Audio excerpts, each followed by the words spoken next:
grain buyer awareness. Here we go. Fancy contract for you to consider. Sarah's going to give us some insights on that. Of course, she's going to present on that later on this year at the Crop Marketing Made Cool conference. And I also have Ben Longlet from John Deere. Of course, he's with Harvest Profit. We'll talk farm financials. No better time than the end of June to get your farm financials in order. Let's get into it here. Episode 82 of the What the Futures podcast. Hey folks, welcome to the What the Futures podcast, your quick guide to better farming decisions.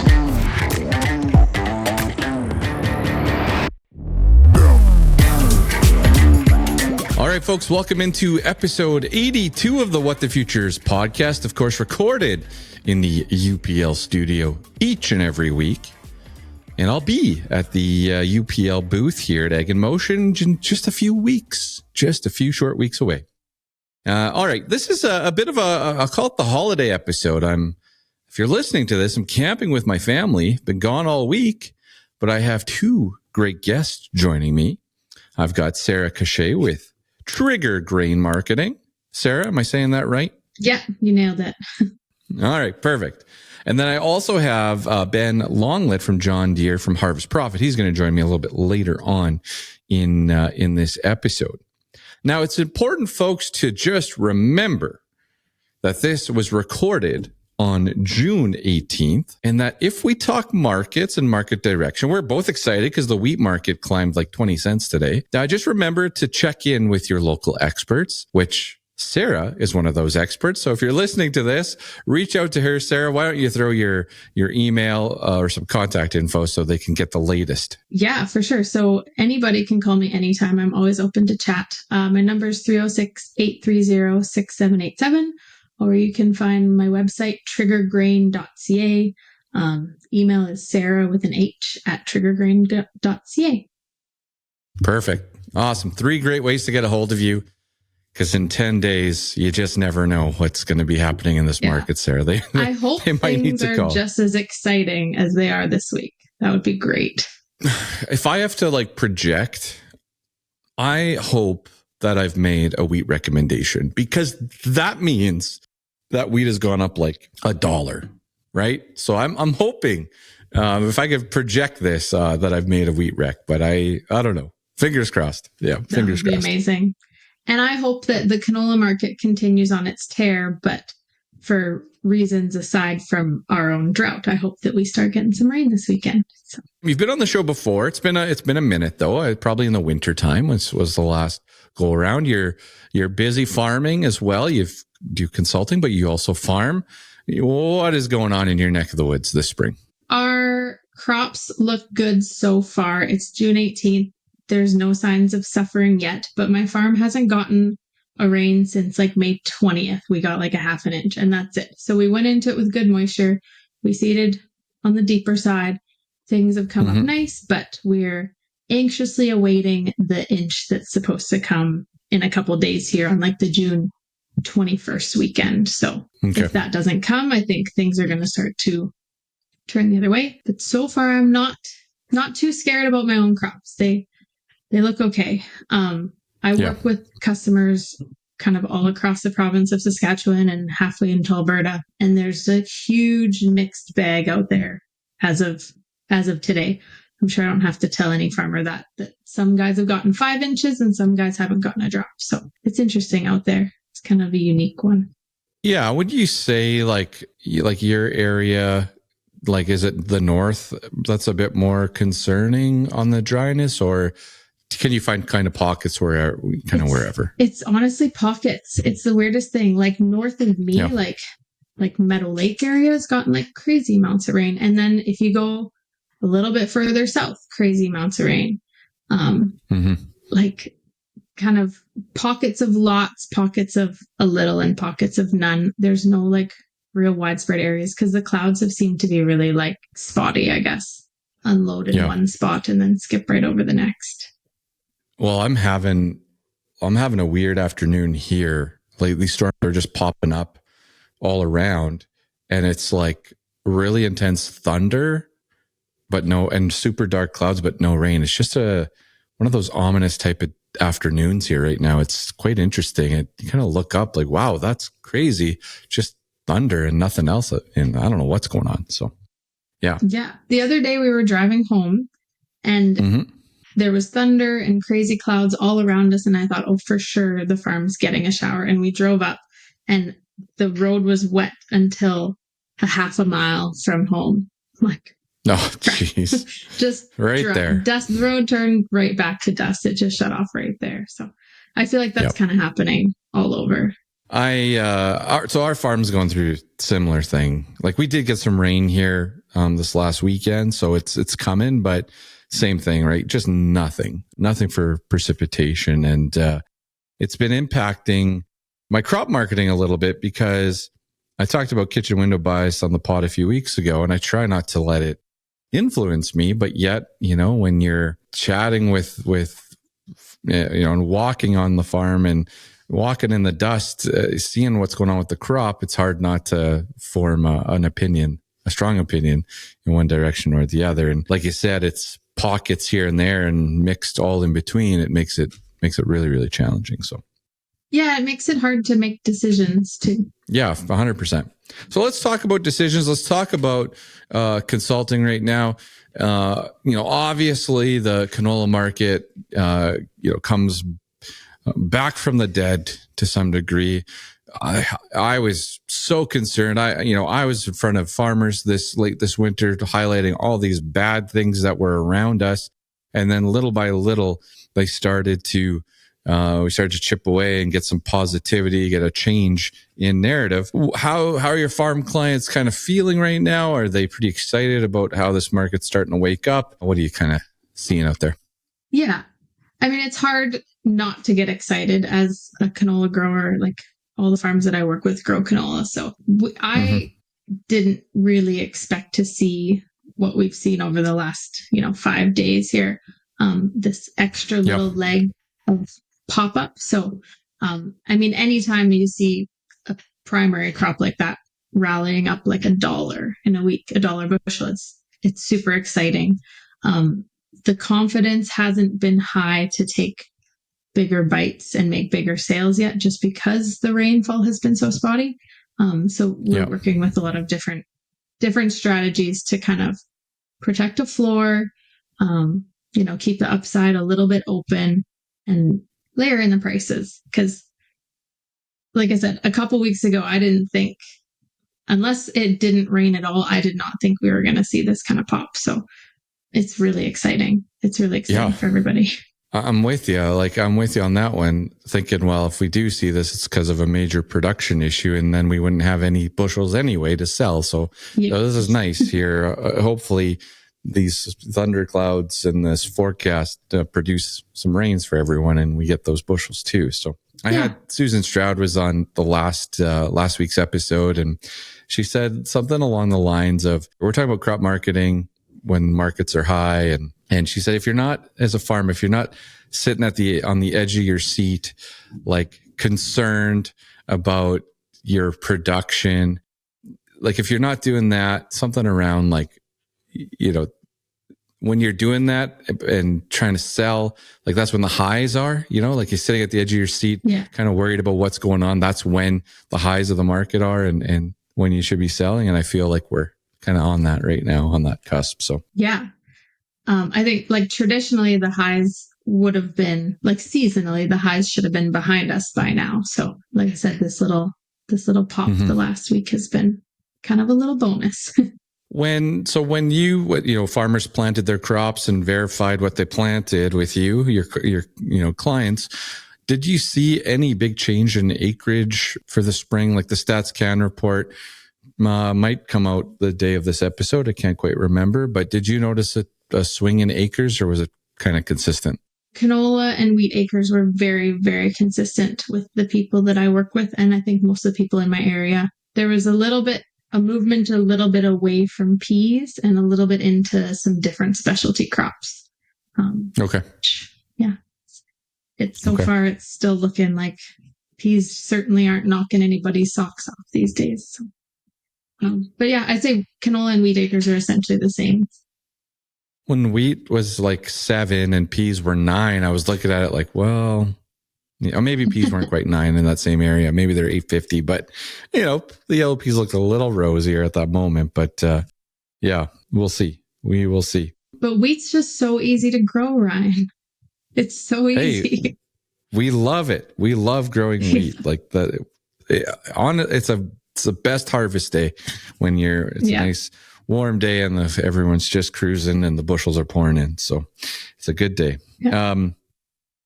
All right. So I want to talk. You're going to speak at the Crop Marketing Made Cool conference. We're going to get to that in just a second. Before we do, though, is there anything kind of that stands out to you from a buyer's side right now? Like you have your past, you were a grain buyer, you've worked for a few different companies on that side. Like, is anyone standing out as being like ultra competitive, or somebody stand out with like a really good, aggressive type nature? Or is there anyone that's really sitting back that you're like, man, do they not want to buy grain? Like, what's going on? I could probably talk about this for hours and I could probably tick a lot of people off while I'm at it. So let me try to put this nicely. We could tick a few people off, but yeah. Every single elevator that I deal with, they all have their really competitive days. And then they have sometimes weeks where they're just not even being fair to the farmer. And if you're going to phone in and take the spot price on any given day, it's not even a fair bid or a fair price. I guess just like doing research or having somebody like me do the research for you, like on a daily or weekly basis, can pay off so huge these days. Because like I said, they'll have their one day where they decide to buy, several, like a train's worth. And then the next day they just shut right off and their basis goes wide. So today, generally, there's ADM crush plant in my area, and generally you can just phone them up and get the best bid of the day. But they did the same thing that all the American ADM locations did with their soybeans. But what they did this at their canola crush plant, they rolled to November futures off July, and they've left their basis at a -25. And head office has told them they're not allowed to push basis or trigger anything right now. They're just sitting back and waiting for the competition to follow suit, I assume, or waiting for the grain to just come to them. So for them to not be leading in the Lloydminster area is an anomaly. They are usually always have the best bid, and everybody else has to kind of step up to the plate. So that's kind of a weird one right now. Do you think that we're just kind of out of canola in that area? So they're like, well, there's not much out there anyway, so they're just sitting back. I don't know if that's something we can figure out. But they're not out of canola, and I'm very positive that they're not covered for their crush needs until new crop. So in my mind, it should just be going the opposite right now. In the middle of June, when there's not a lot of canola out there, they should be trying to get their hands on as much as they can. At no point, I mean, we're low. We're very low on canola, a lot lower than most years, but we're definitely not out yet. Yeah. Okay. Fair enough. So just going back to your point there, I guess before I say this, I'll just add, so you're seeing a huge variance in prices being offered, like, wheat specifically, canola, whatever it is. They're not all within a nickel is what you're saying. There's some pretty wide gaps. That's there. right. That's right. Huge gaps. And you got to seem to catch them on the right day. Yeah, that's I got 2 comments to that. I had one comment: a farmer set a target, 3 elevators in town, set a target at 1, and then the other one had a special, so he was going to go over the next day and put the target there. And I said, no, just wait, just keep it where you're at, because they'll be done today, and then it'll come back. And where you had it originally was where you should have it. So still hasn't triggered yet, but actually today it should have, actually, with that big 15-cent gain in spring wheat. It seems like wheat is moving, like they're still looking for wheat. Probably as their sales pop up, they are still needing to fill those trains. So the basis has been great. And now that futures have popped up, the prices are really quite decent, but only on the days that they decide they want to pay up. It's gotten to the point for me where, with the Lunchbox crew, so farmers across the prairies, where I'm like, okay, I have one more wheat recommendation to make for old crop. But what I need everyone to understand is that here's the price range, but your area, like, I don't know who's going to be hitting this price on what day, but this is what you should aim for. And I was like, I just want everyone to be like 100% sold at this price, I just can't exactly pinpoint the day on when it's going to happen. So it's been really, really tricky. Do you think that this is grain buying moving forward? Like, do you think this continues into later this year and new crop into next winter? Like, is this what we're in now? It kind of feels like it. I feel like it's been moving this direction for a while. And this year it feels a little bit more amplified, but I wouldn't be surprised if this is what we can expect going forward. It's everybody.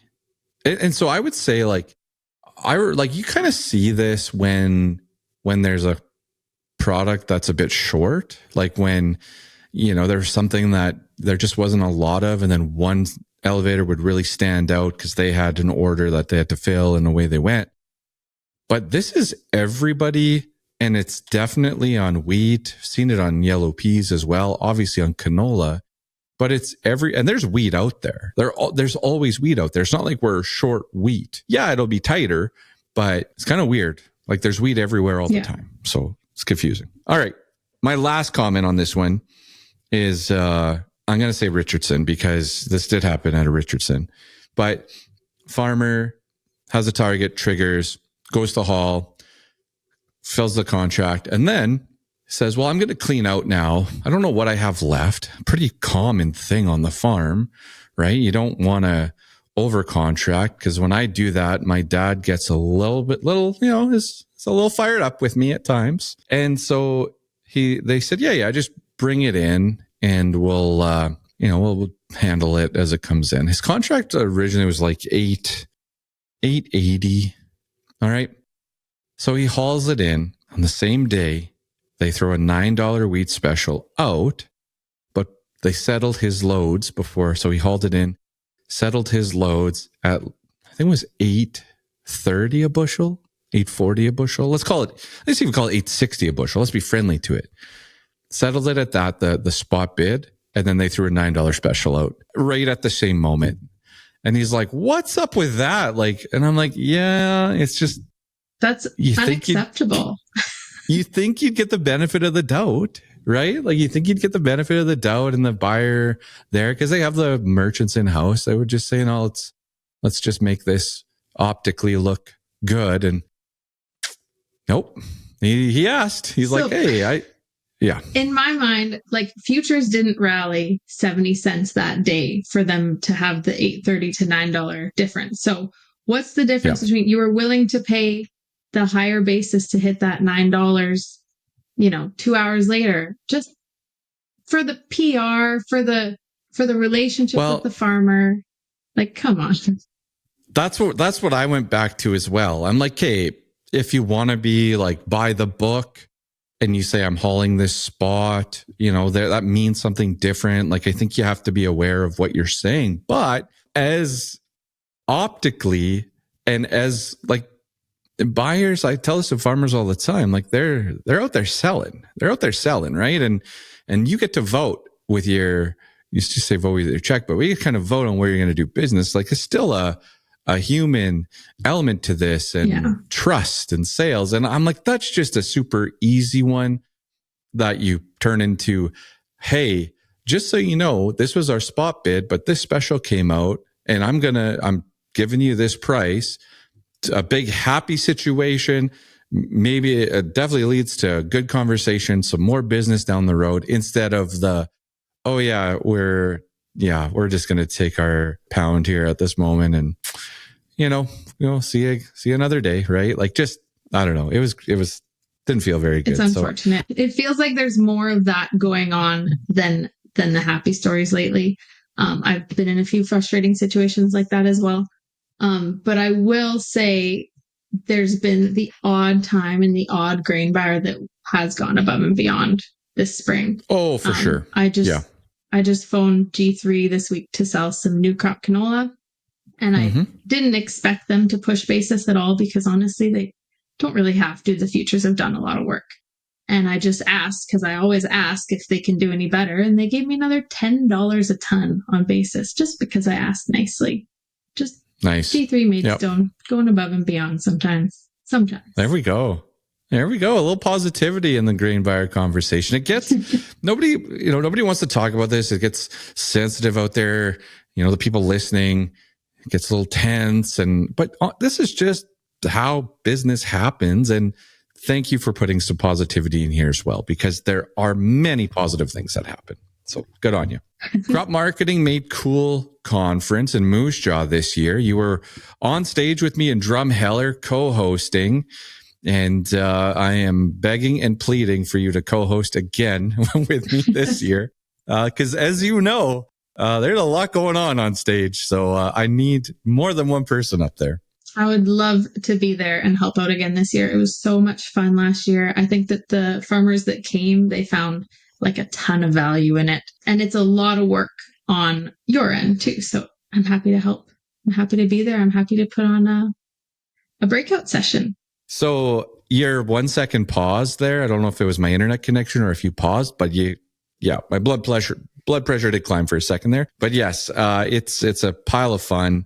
Obviously great content, great speakers, awesome farmers in the room. And yeah, the feedback was more than I could have imagined last year, the positive feedback coming out of it. So we're going to put you center stage once again this year. But why don't you just give me a little inside look at your topic that you want to cover at the conference in Moose Jaw? So I want to go over in as much detail as people want to hear all of the different contracting options that elevators have available. Some elevators, it's a lot, and some elevator companies, it's absolutely none. And not every farmer has a brokerage account open yet, or not every farmer is interested in having a brokerage account open. So there are quite a few kind of cool options at a couple of different elevators. And I want to do like a deep dive into how they work. Another reason why I want to do this for farmers is because a little bit of negativity. I find that sometimes the grain buyer that picks up the phone, the one that is assigned to you or whatever, doesn't always have the best understanding of how those contracts work. Sometimes there isn't quite enough education on them yet. So the farmer needs to be educated, and sometimes it's hard to get there. So if I can add a little bit of value to the conference attendees in that regard, I would love to do that. Well, this was, we were supposed to tackle this at the last conference, and we didn't get to it. And I asked some brokers, what percentage of farmers like have a brokerage account? And the highest number I got back was 15%. 15. And I got a bunch lower than that. I got one I was like 5%, one was like 10%, 15 was the highest. So I'm going to use that. That means 85% of farms out there, are not utilizing a brokerage account. I'm not here to say is right or wrong.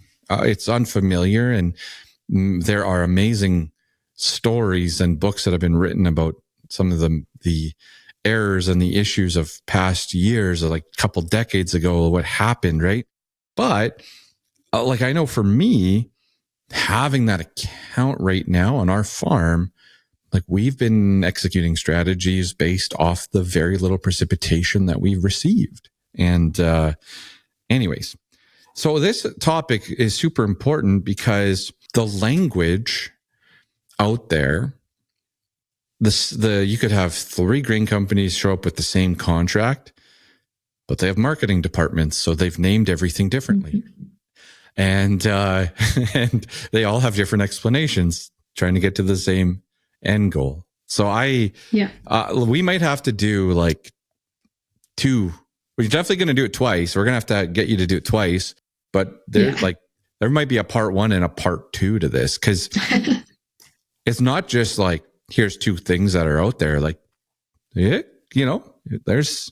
Well, yeah. And some of them are going to take a while to break down, because some of them are actually really quite complicated, and there's lots of little like nuances and rules and, what you have to do, what you're allowed to do, what you can't do. So, we'll see how how well I can hold everybody's interest when it comes. Some of them are kind of boring, but I find them really interesting. So we'll see how deep I can get into them. Yeah, I think putting up some scenarios and then throwing I don't think you'll be able to get to it all, unfortunately. It's too much, but I think throwing up scenarios and then how to approach them is going to be awesome. I'm trying to find the text from my dad and my brother. We had a rep show up at our farm, and they threw a contract in front of them with a bunch of fancy language, and I just got the "Can you handle this?" text. Here's the info. Can you handle this?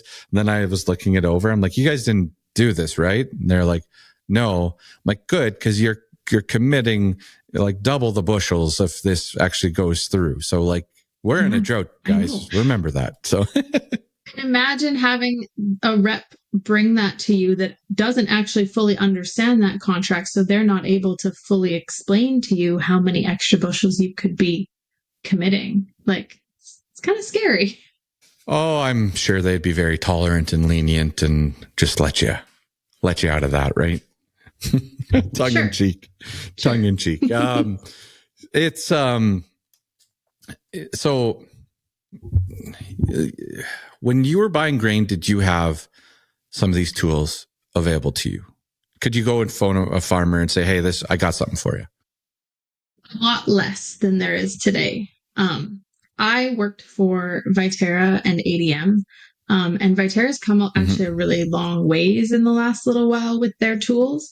And when I worked there, you could get a put or a call basically on a minimum price contract. And I think that was it.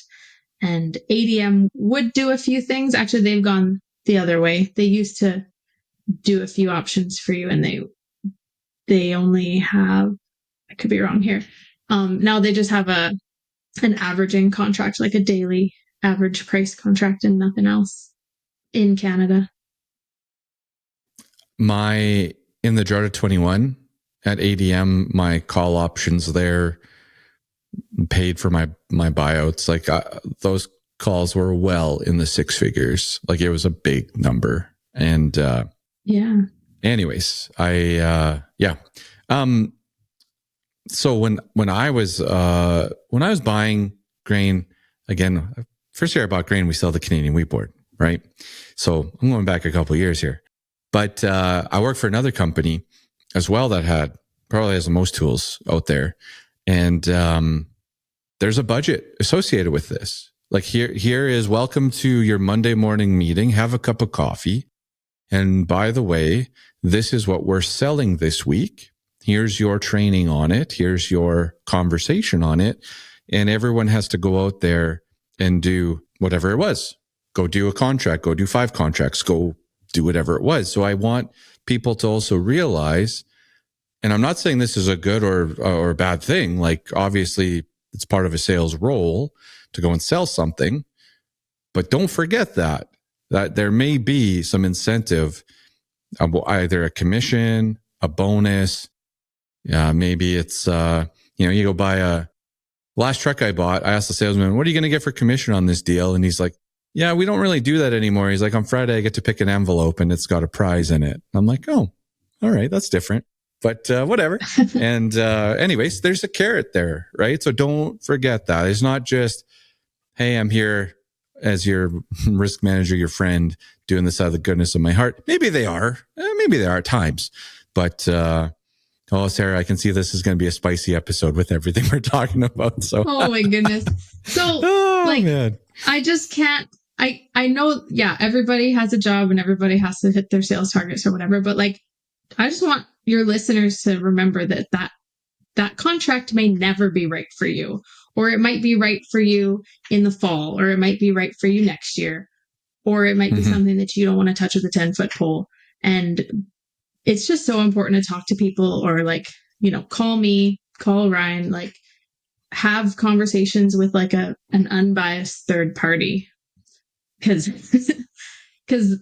a salesperson may not always have your best interest, your farm's best interest at heart. Now, we can also talk about the positivity on this. I know you and I were talking a couple of weeks ago. I know that you did some really cool things with some of these contracts and participated in this canola rally. Like, there's a lot of good here as well. We can't forget about that and not talk about that. Yes, you're right. There's sure. a time and a place for a lot of these. You just got to know what you're committing to and what you're getting involved with. So I think it's a phenomenal topic. I don't know how we're going to, I want to make sure it gets enough time to really get somewhere. And so I don't know how we're going to pull that off, multiple sessions, how it's going to work, but I'm really looking forward to that one. Yeah, I'm excited to put it together and get that deep dive into these things. So Sarah, I appreciate your time. I appreciate your perspective from boots on the ground on the farm, consulting and working with farmers in Alberta and Saskatchewan here. And of course, your past expertise as a grain buyer and what you're doing at the conference here. So I appreciate your time this week. Thanks for coming on the podcast. Anything else you want to talk about before we let you go?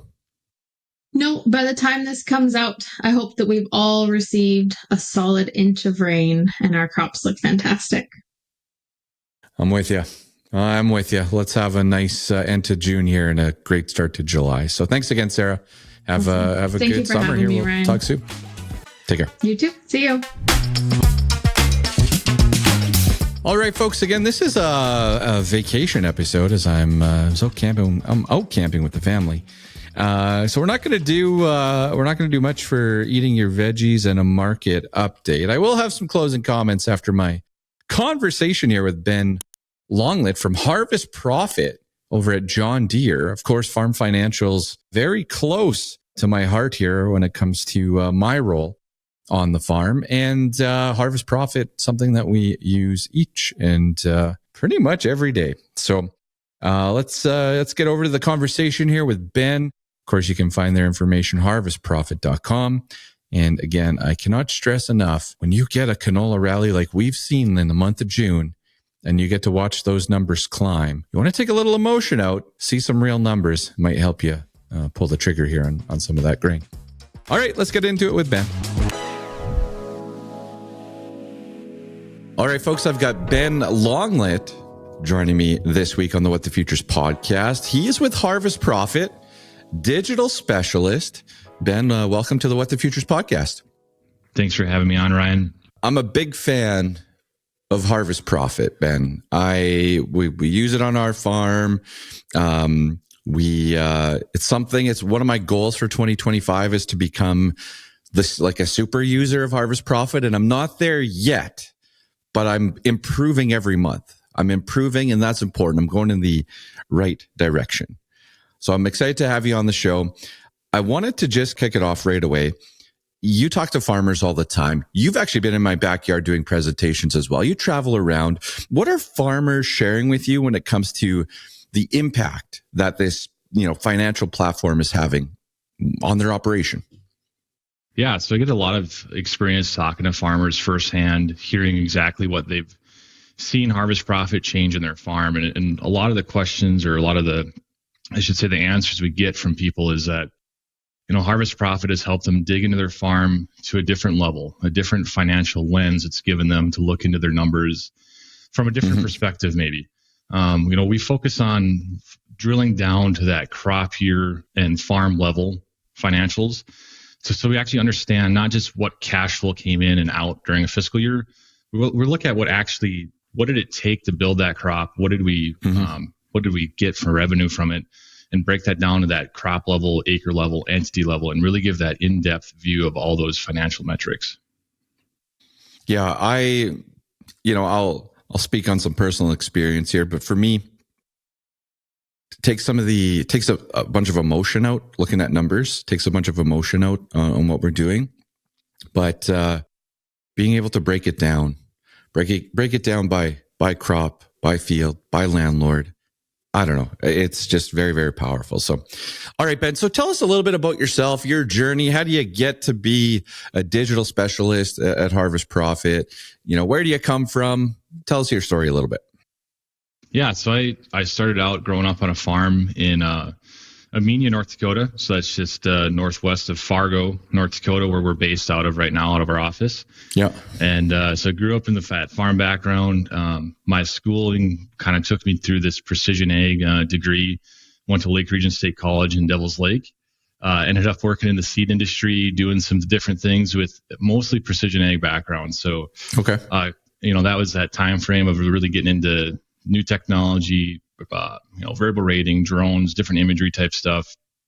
And as I was looking for a way to continue my career and also be of help on the farm yet too, actually got connected with Harvest Profit about 7 years ago. So it was December of 2018 when I started on this journey of working with farmers on profitability.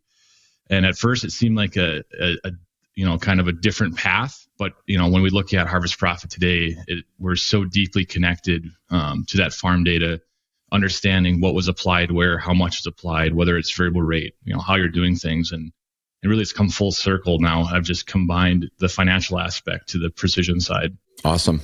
I appreciate that. And so your journey over at Harvest Profit, I have to think 2018 to 2025, you've seen some extreme market moves, financial position adjustments, changes throughout that time. Like, how do you view Harvest Profit and those conversations with farmers here in 2025 compared to maybe something back in like 2021, 2022? Like, how has that evolved over time? Yeah, being that we serve a large area, it's kind of unique. Sometimes these ups and downs in ag can be geographically focused, but overall, we do see, as things change, we see that farmer sentiment change. When you kind of call with a guy and start talking about financials when we're at the height of crop prices versus maybe at the lower end, that tone changes. But what we see is as time goes on, we see that people are more interested, or they feel that the need is greater to be more detailed in their financials and understand that working of their farm,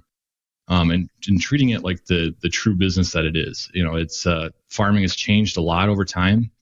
It's gotten a lot more, I don't know if complicated is the correct word, but we've gotten a lot more digitally advanced.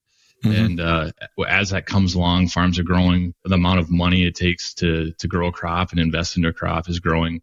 And so the risk is obviously higher too. So what we see is just like as that time comes when things get a little bit tighter, that focus on being even more dialed in on your financials is increased. Yeah, 100%.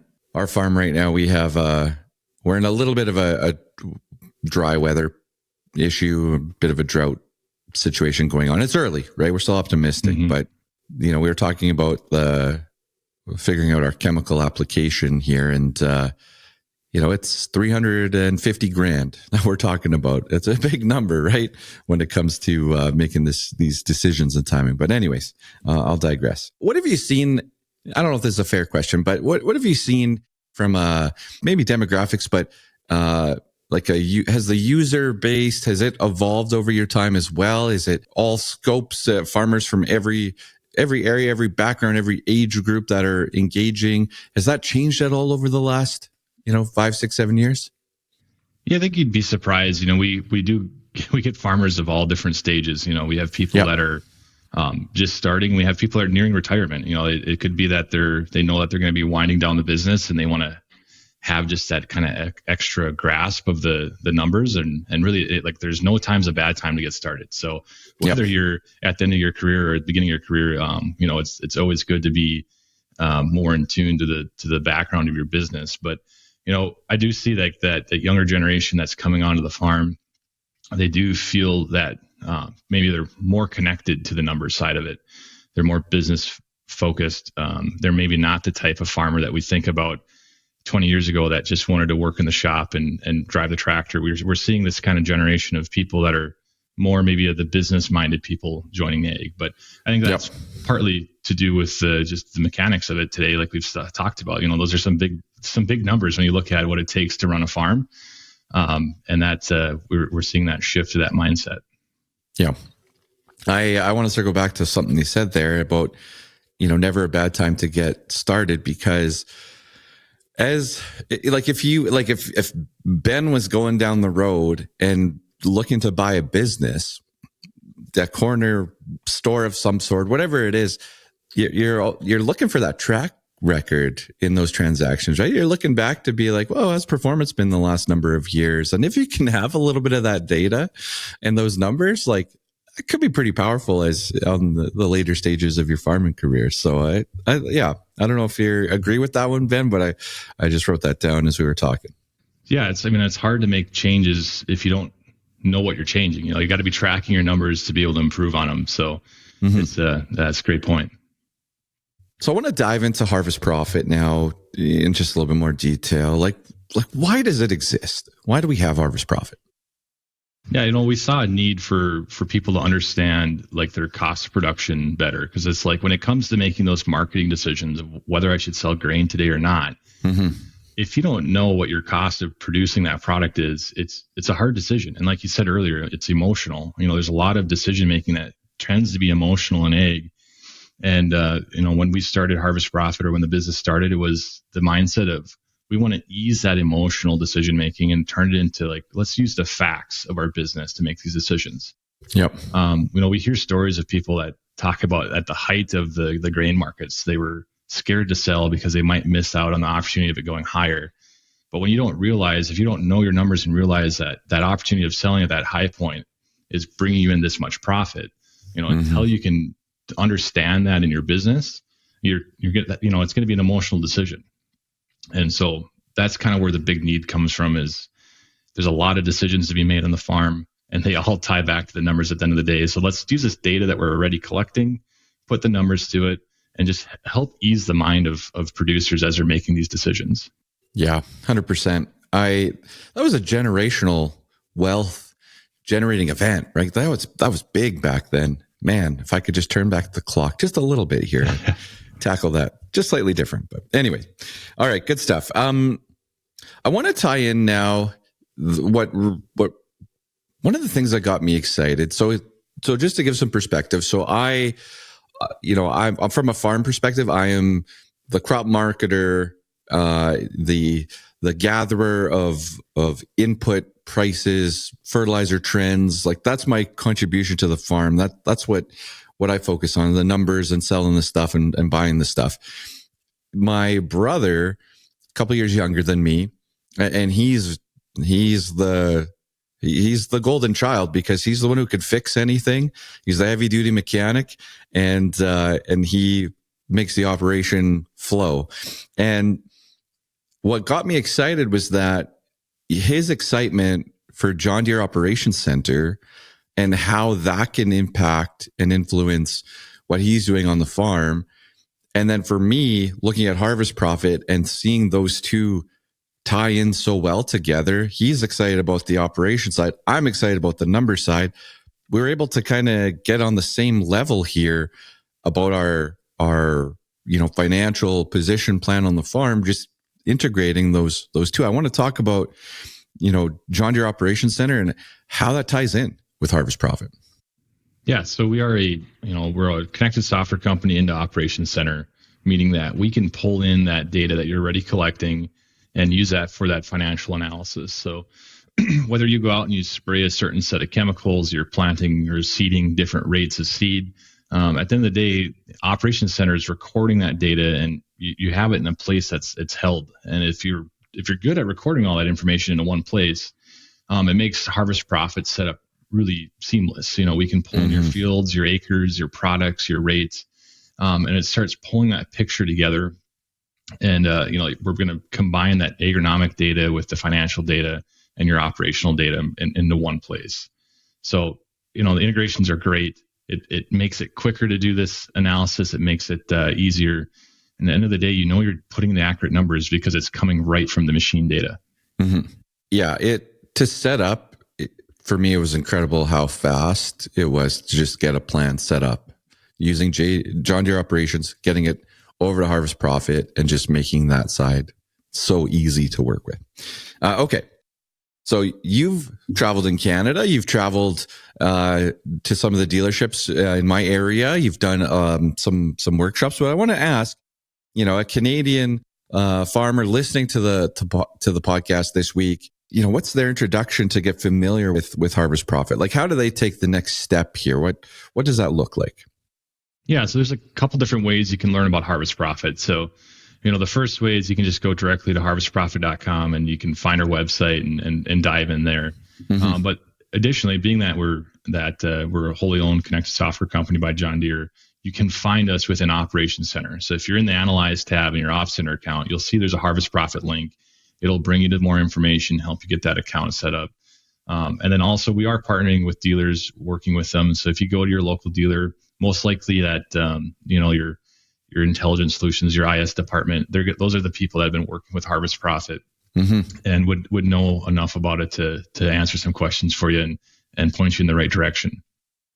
All right. So the dealership has somebody that could have an understanding of what this looks like and how to get started. Yeah. So we're trying to work with more and more dealers on getting them to the point of knowing how to operate it. And we have dealers that are providing this as a service, even, helping customers utilize their Harvest Profit account better. Okay. And also, being in that we are so heavily integrated with Ops Center, sometimes that dealer is just helping with that setup and maintaining the data within Ops Center, just making sure your field lists are cleaned up, you have good boundaries in there, and all those important things that we can do to make that data process moving back and forth cleaner.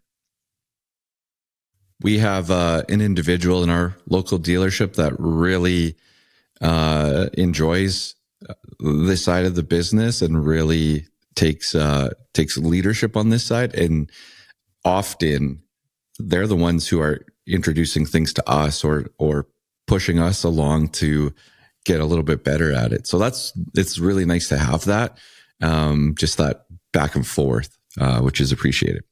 Yeah, it's great to have partners in your business that understand what your goals are and help kind of carry that vision forward.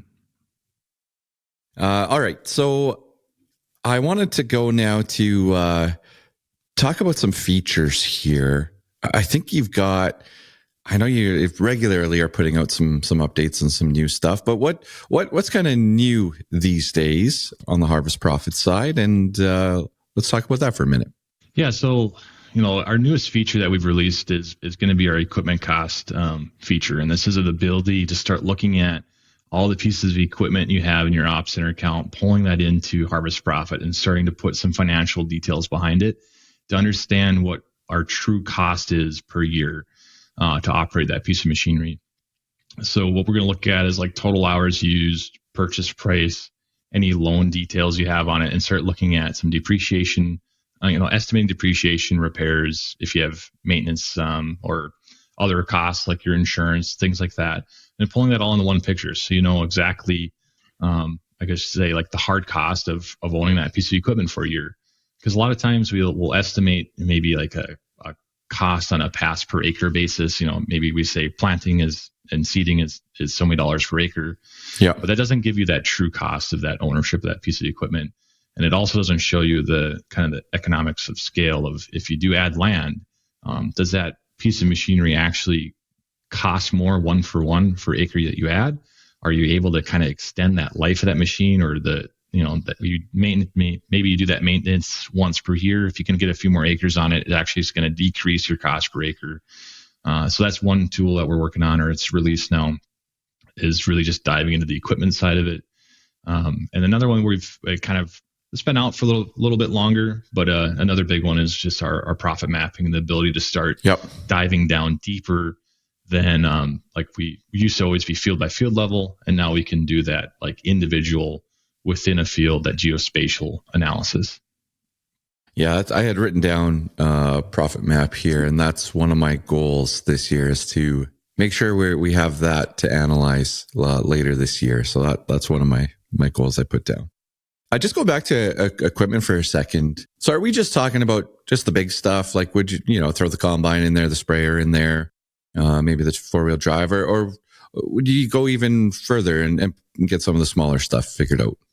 Yeah, so we allow our users to add in obviously the big things to start with, but then also the attachments, the power units, or all the things that make up the farm. So really, we can get down to the individual unit, and you can kind of get as crazy with that as you want.